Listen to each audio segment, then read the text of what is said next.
John Nicholson.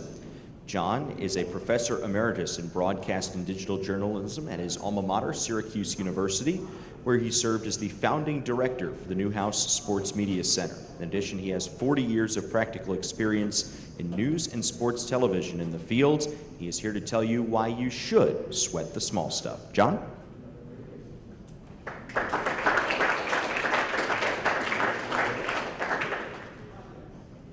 I have to put my glasses on to see what I'm going to say because I'm old. Okay, if you were in my class and you're not laughing, it's only because you've heard this stuff before. By the way, I now have 50 years of practical experience, but I only write 40 in the bio because 50 is like, is this guy dead yet? Or what? And if not, shouldn't he be?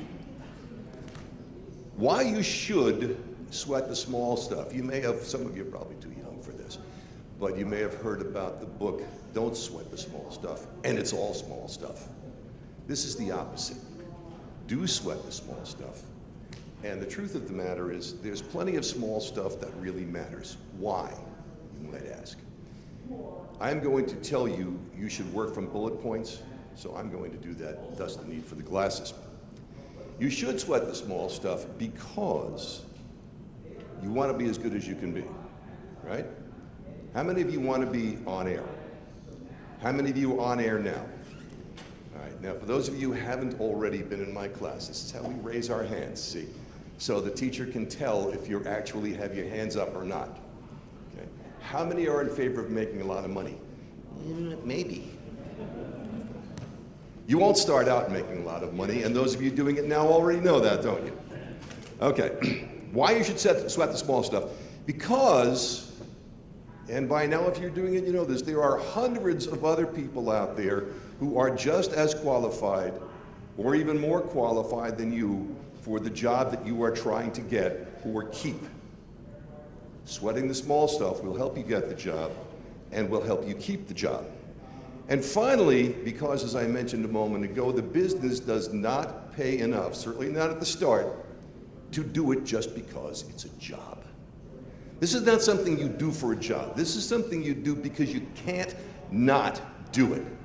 I've got to do this. I've got to know if I can be good. I don't want to look up when I'm 50 and say, ah, dang, I could have done that. But you didn't because you were afraid, because you saw the competition, because it was too hard. This is why you will succeed if you don't give up, because it is hard. And everybody else will. And you will find suddenly you're standing alone and you've got the job. And now you're good at it, and at long last they're giving you money. Money! Imagine. Show me the money! Oh, no, you're all too young for that. Anyway, if your passion leads you to having to do this, and you do it as well as you can, eventually the pay will get good. But along the way, you will love what you do. So I have been a broadcaster since I got out of Syracuse in 1968. I got to be a professor along the way, a professor of practice, where I got to teach wonderful, talented young people, some of whom are in this audience now, and got paid while traveling on weekends to do crazy shows on ESPN and various other networks. I've never worked a day in my life since my sophomore year of college when I flunked out and had to dig ditches for the summer. And my mother said, now you know what it's like to work? Go back and pass something, will you? So I did. Nobody's laughing, you believe that. Most people, oh, that's not, you didn't flunk out. Just saying, but I got a degree. I graduated summa cum skin of my teeth. And I have learned many things over these years. So let's start with this. Here's the three-part rule. This will sound simple, but I suggest strongly you remember it. Say what you mean. To be able to say what you mean, part two, you have to know what you mean. To be able to know what you mean, you have to know what you know. You have to understand all the information you have gathered along the way for the stories you're reporting on, for the games that you are calling, for anything that you are doing in sports journalism. And that's in front of the camera, behind the mic, even if you're a producer. You've got to understand the material so you understand, you know what you know. Then that will inform you as to what you mean. Wording matters, as we shall see momentarily. If you know what you mean, you have a much better chance of saying it. And so, listen carefully to how the question is posed in this next clip. And now, as Warner Wolf would say, let's roll the videotape.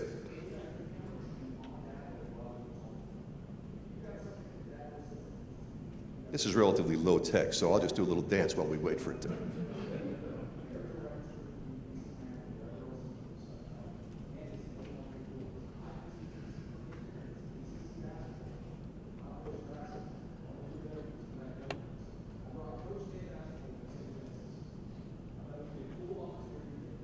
Probably some of you have seen this already. You know, hopefully they won't make 5 more threes in the second quarter, but that's tough, and we've got to make some shots. And speaking of threes, you're getting some decent flow on the offensive end. How do you get you guys to make some more shots?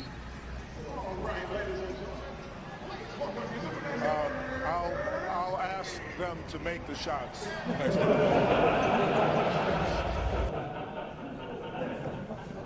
All right, can everybody hear that? I imagine so, since everybody is laughing. And some of you will say, well, that's Pop. You know, that's what Pop does. And some of the folks in the room know that sometimes that's Jim Boeheim also, coach at Syracuse. They teach you to ask questions like that at Newhouse? No, we try to teach you to ask better questions. So, here's the problem.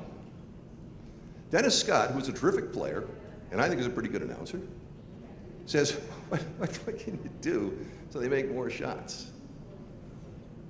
The look on Pop's face is priceless there. How could you, a lot of coaches, of course, would say, yeah, well, I know what you mean, and would come up with some usually meaningless answer. Just because, why am I here talking to you? I got to coach my team. We're going to go back. In fact, they're on the court now. We got to get over there. So they'll say something. But Pop always enjoys the game, I think. What could you do to word that question better? Any suggestions? What would you ask Pop, whose team is not making shots in the first half? What would you ask him about, can you change anything in the second half? Anybody? Bueller? Go ahead.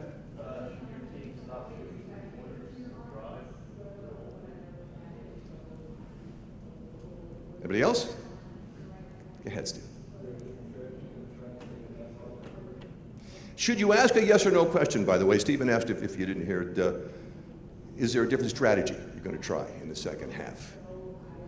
That, I think, is going in the right direction, but you probably want to be more specific. A lot of people will tell you don't ask a yes or no question, because with somebody like Pop, you might get a yes or no answer, which is not really what you want. But if that happens, and that person says yes or no, it's very simple. Why or why not? See where you go from there. Anybody else? What could Dennis Scott have asked Pop to get something that was more valuable? Is there? Go ahead.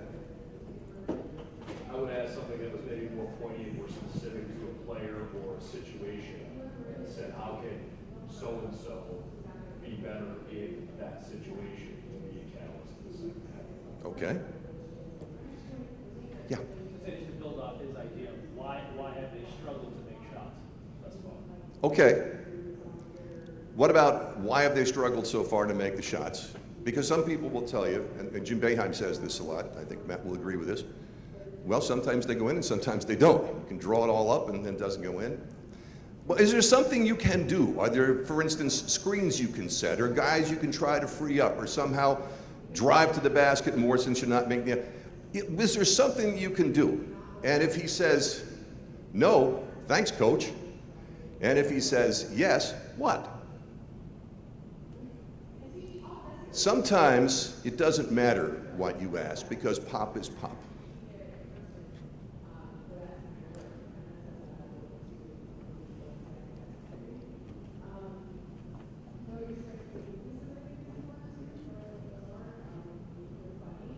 Smart dogs can't stop distracted driving, but your smartphone can.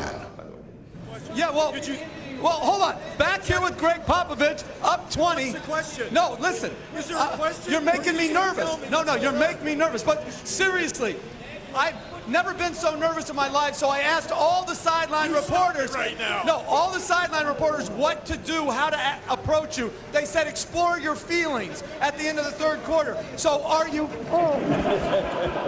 I'm glad you're so happy. Thank you. The feelings were explored there, Jeff. And Van Gundy was a coach. Close game, he would have punched me. There's another example you can find on the internet, by the way, and Charles Barkley is trying to interview him. And Barkley asks Pop a question, and Pop gives him the usual clever answer, and Barkley asks him a second question, gets an answer. Barkley starts asking a third question, and Pop goes, I thought you only got 2 questions. And Barkley goes, oh, my bad, and backs off, and away goes Pop. Sometimes it doesn't matter what you do, but in most cases, what you want to do is to prep for the questions you're going to ask before the game, during the game, after the game, the contest, whatever it is that you're covering. And for some of you who were in with Tony and Bill just a few minutes ago, you don't figure that out the day of the game, during the game necessarily. You go through different scenarios in the course of the week. What could come up? If it comes up, how will I handle it? And this goes on through the entire season and really through your entire career. But you still have to be aware in the course of the game going on, what's appropriate to ask now? What makes sense now? How do you decide what that is? This is the simplest thing in the world, and if you knew it, you've probably forgotten it. What do you want to know? What do you want your audience to know? Don't just be looking for a soundbite.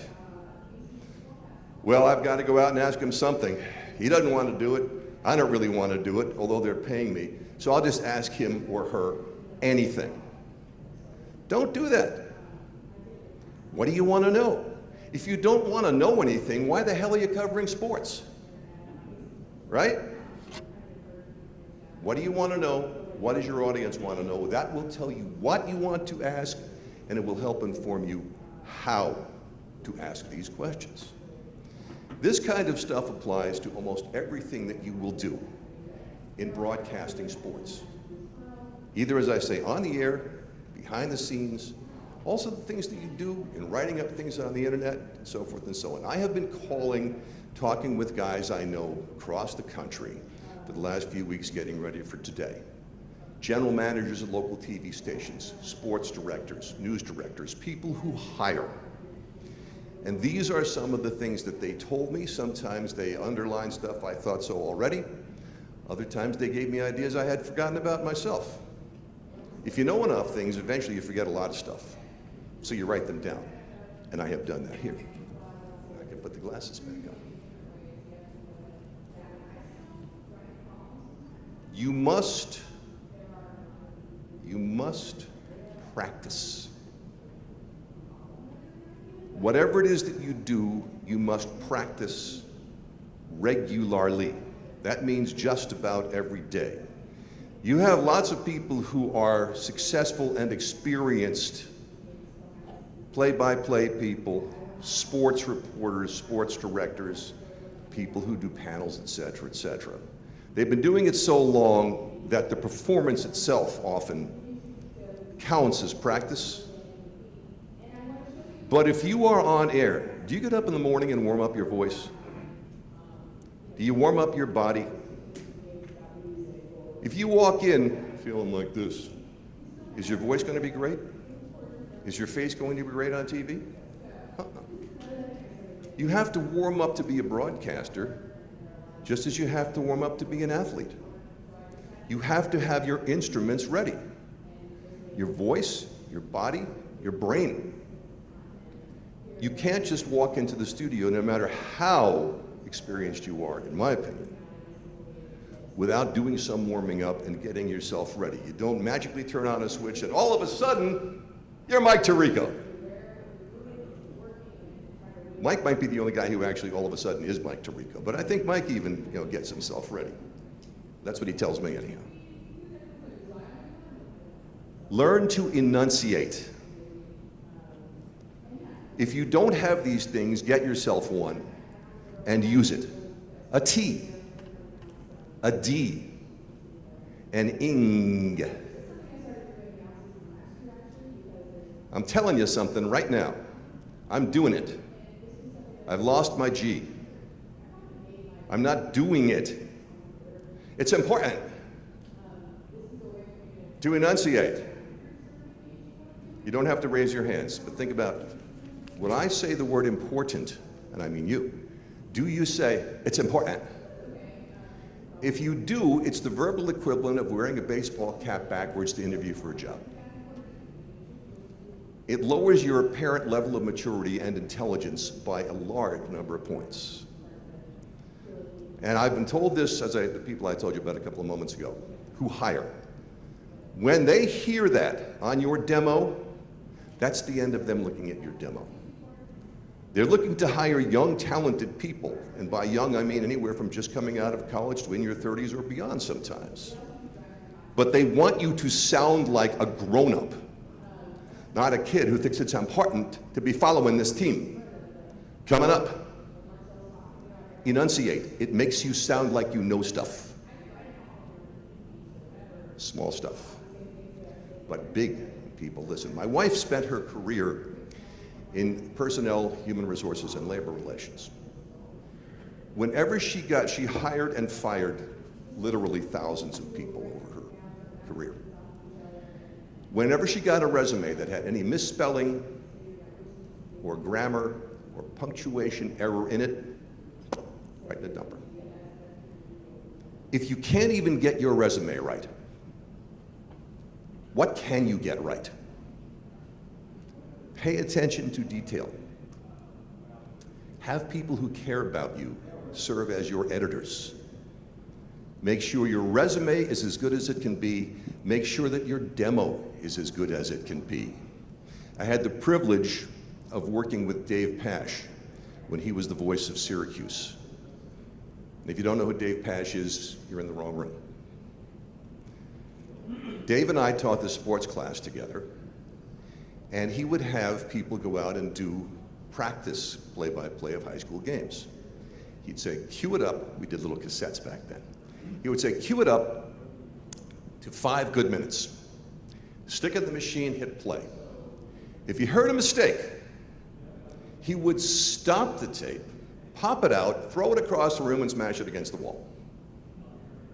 And then he would say, if you can't afford that, I'll buy you a new one. That's not going to do you any good anyhow. Because the people hiring, if you tell them you've just sent them 5 good minutes and there's a mistake in it, how bad is the stuff you didn't queue up? Pay attention to detail. Don't send them mistakes. I think Dave knows what he's talking about. You think? And again, if you don't know who Dave is, okay, look him up. Any guy who can deal with Bill Walton on almost a nightly basis is pretty good at what he does, I think.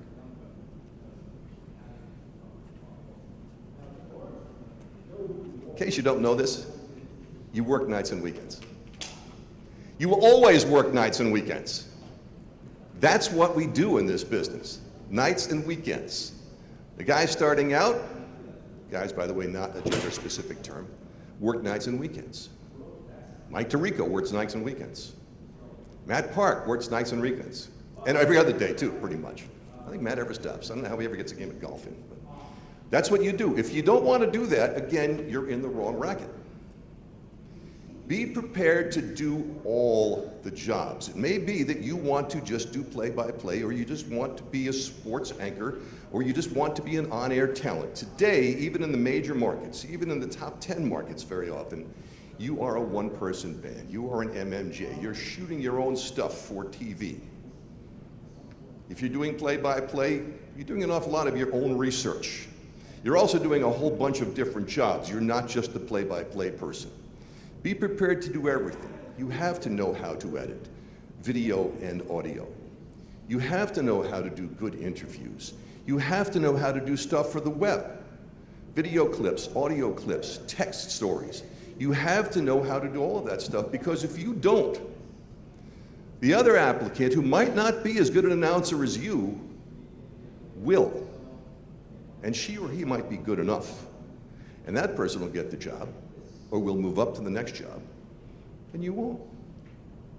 This is hard work, and that's why so many people start out in it thinking, well, I love sports, that looks pretty easy, I guess I'll just do that. And everybody in here who knows this knows it's not actually that easy.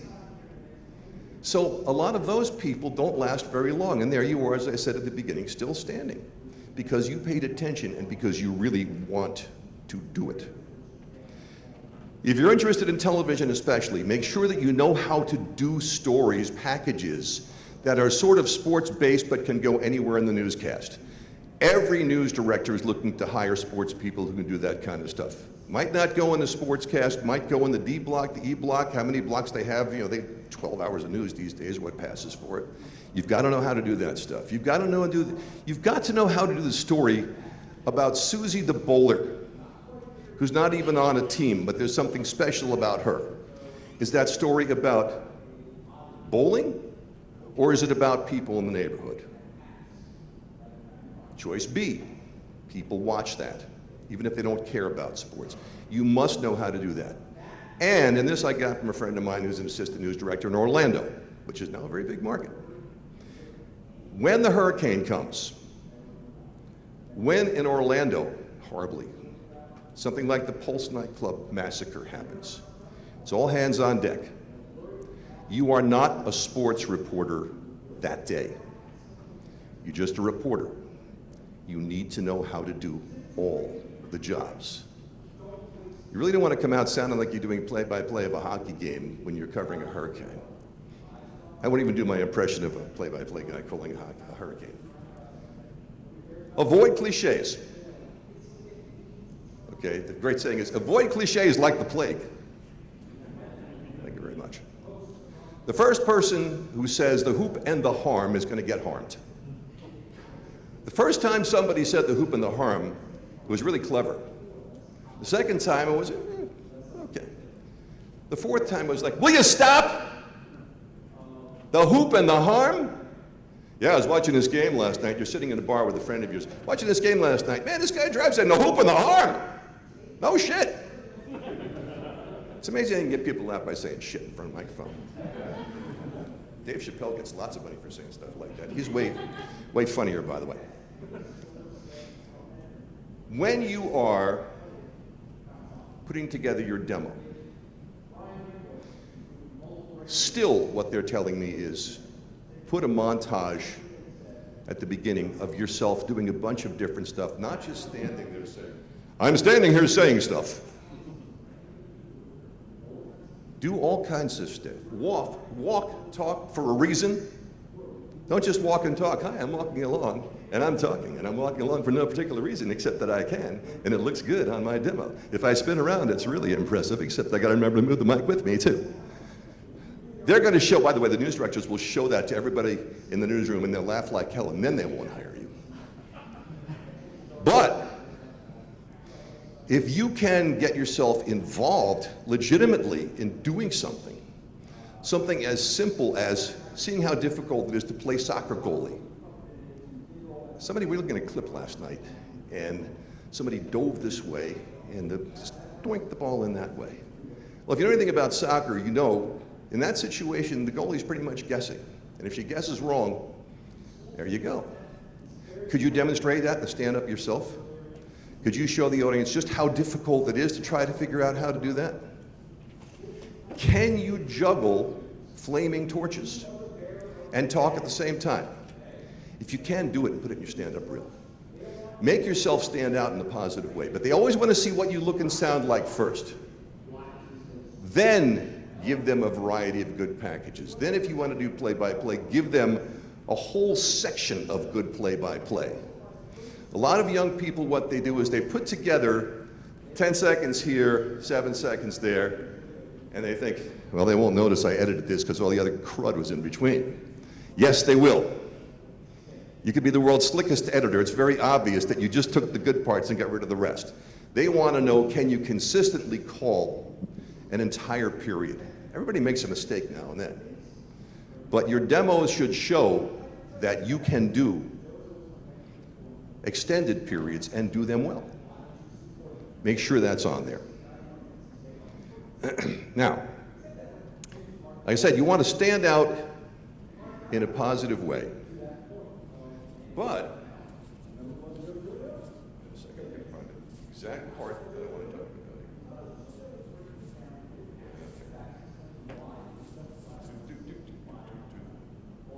Ah, yes.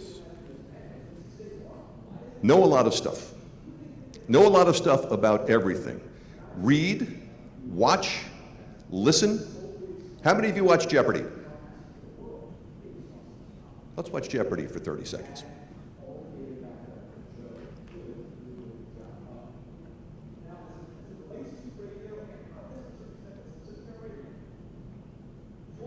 Football 200. Your choice, do or don't name this play in which the quarterback runs the ball and can choose to pitch it to another back. It's an option play. Ryan? Football 400. I can tell you guys are big football fans. Yeah. Tom Landry perfected the shotgun formation with this team.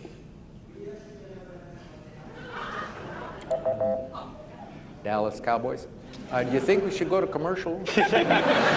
Ryan? Take it on to 600. Okay, by signaling for one of these, a returner can reel in a kick without fear of getting tackled. Fair catch. 2 clues left, Ryan. 800. These penalties are simultaneous by the offense and defense that cancel each other out. And they are called offsetting penalties. Let's look at the $1,000 clue just for the fun of it. Jimmy? As Minneapolis' U.S. Bank Stadium prepares to host Super Bowl 52, I'm looking at the Ring of Honor with names from this defensive line that took the Vikings to 4 Super Bowls. If you guys ring in and get this one, I will die. Who are the purple people eaters? We're going to take a break. I have to talk to them. By the way, did you notice that Jimmy was wearing a purple shirt for that last one? So you might be saying, what is wrong with these people? How can they not know what an option play is? Okay. You, as a sports reporter, are assigned to cover a court proceeding, the beginning of a trial involving some sports figure accused of something. And now they say it's time for the V-O-I-R-D-I-R-E.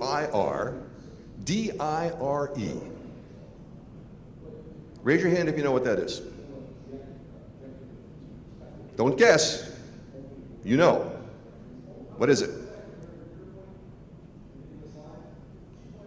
Okay, so I'm looking at you, my friend. Do you know what it is? V-O-I-R-D-I-R-E. Or as we say here in the South, V-O-I-R-D-I-R-E. Don't know. Anybody? Yeah, you had it in my class, dude. Come on. Go ahead, Matt. What is it? Voir dire. It's French. To see, to say. Now do you know what it is? No, you just know that it's French and that's what it means in English. What it is jury selection. But you'd look like a fool if you just went on the air and said, well, you're covering a trial today and they had a voir dire. And then they started asking people questions. I don't know what the hell happened. Back to you, Bill. You must know about all sorts of things if you're going to cover sports, even if it's play-by-play. This is going to come up from time to time. You have to know how things work in the courts, how they work in the police area, how they work in government. So somebody's going to get a new stadium for the football team, and it's going to cost $900 million or $2 billion. Who pays for that? Not usually the team. Who's going to cover that? The news people or the sports people? You need to be just as smart as the news people, if not smarter. Because most of the news people, I love to say it that way, don't care all that much about sports, and they think you're a bunch of idiots for caring about sports, n'est-ce pas? That means, is it not so? Voir dire? If you learn all this stuff, and it goes back before to when the hurricane hits, you can cover anything. read, learn, be very smart.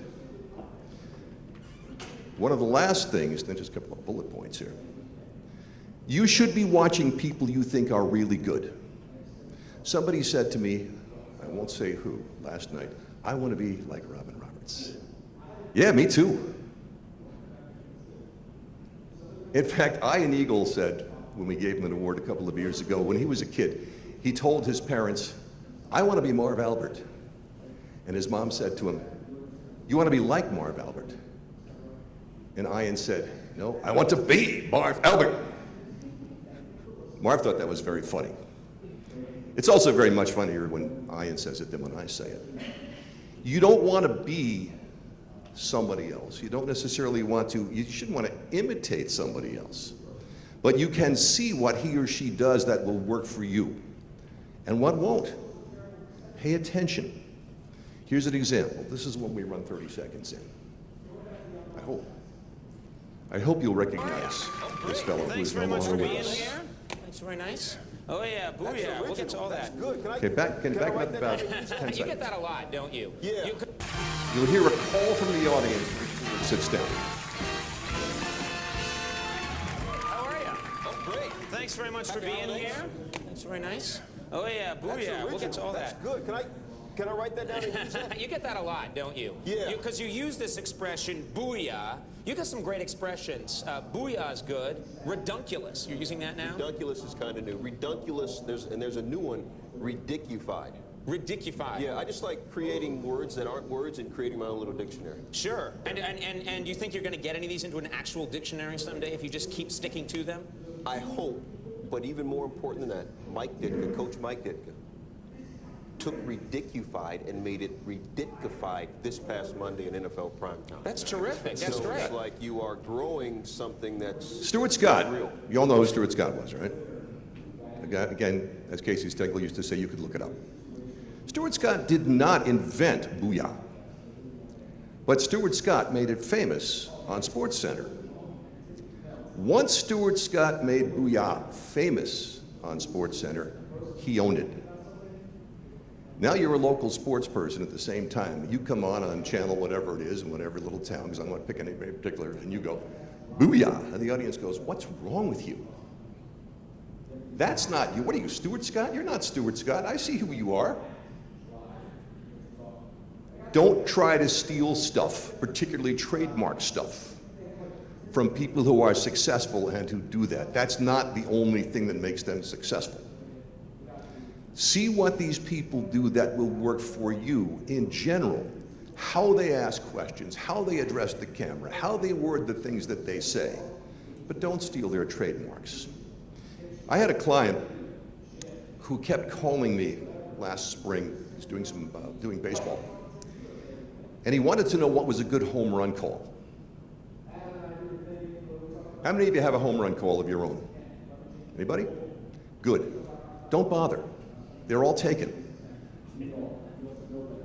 When the ball goes over the fence, when it leaves the bat and you can see it's heading out, and it's leaving at 110 miles an hour, it just gets in a stance, all I care about. But anyway, whatever you say to describe it accurately, that's your home run call. And if you come up with something that you say, oh, that's good, and I don't think I've heard anybody else do that, first get out there and research. Somebody asked me, does anybody say bye-bye, baby? Yeah. Don't look for your own catchphrases. Don't look for your own catchwords. Talk like you, the best version of you. Say what you mean, because you know what you mean, because you know what you know. And your talent and your personality, the reason why you have friends, if you don't have friends, you're in trouble. The reason why you have friends is because there are things about you that they like. That's what you need to show to the audience too. How many times have we heard people say, you know, I met so-and-so and she was just like she is on TV, which is a really nice. That's what you want. You want to use the parts of you that people like on the radio, on television, on any format that you use. use the intelligence and the hard work you've done and your interest in all the sports and everything else that you cover so that people want to hear what you have to say and see what you look like. And God help us maybe even think about wearing what you wear. Okay, short points. Things to remember.